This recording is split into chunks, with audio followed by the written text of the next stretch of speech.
Court coverage is extremely important in tennis. If you can cover the court well and hit the ball deep to your opponent without making too many unforced errors, you'll win a lot of tennis matches. Similar to stroke technique, there are certain key body movements that all the top players have in common, and these are based on the physical laws involved in playing tennis. In this video, I want to show you the two most important movements to master, and these are shuffle steps and crossover steps. Now let's take a look at how the best players in the world use these. Here we see Novak Djokovic, who is certainly one of the best movers in the world. We'll see a typical footwork sequence where Novak uses crossover steps as well as shuffle steps. So here in this situation, Novak is getting ready to hit a forehand deep in the corner, from which he will then have to recover back to the optimal recovery position, which is not in the middle of the court, by the way. So let's take a look at how Novak manages to do this. He hits the forehand, and from here he's going to recover with one big crossover step and then a shuffle step.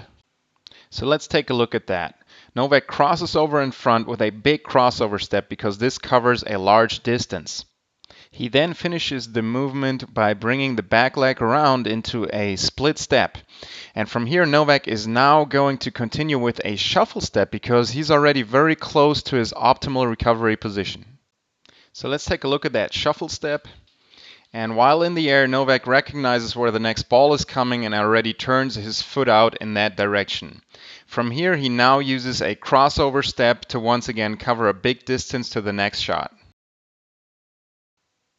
Novak then hits his backhand, and here he recognizes that he's already very close to his optimal recovery position, so now he uses shuffle steps to get to that position.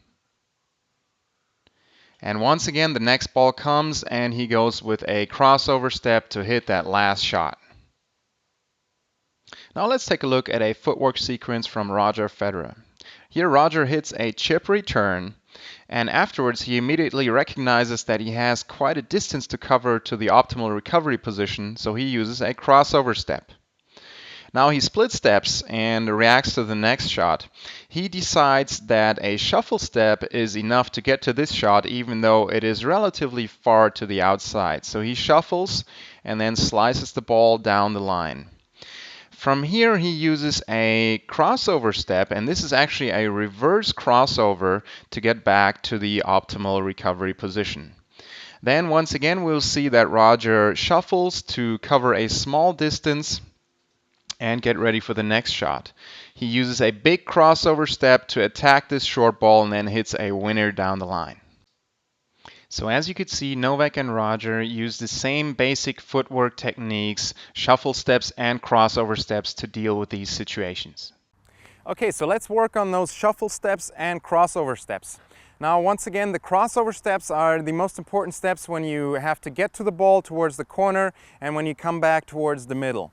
The shuffle steps are usually used around the middle of the court when you're just covering a small distance in order to get into the optimal position.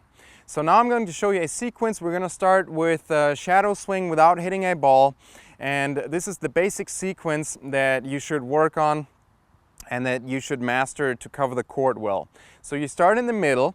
I'm going to show it very slow. You start with a split step, so from the ready position, split step, and now I'm going to move to the forehand with a crossover step like this. The front foot is crossing over, crossover, and then I move to the forehand. I hit my forehand, and now I'm crossing back over with the outside foot, once again in front, cross over, and then shuffle back to the middle. Let me show that one more time.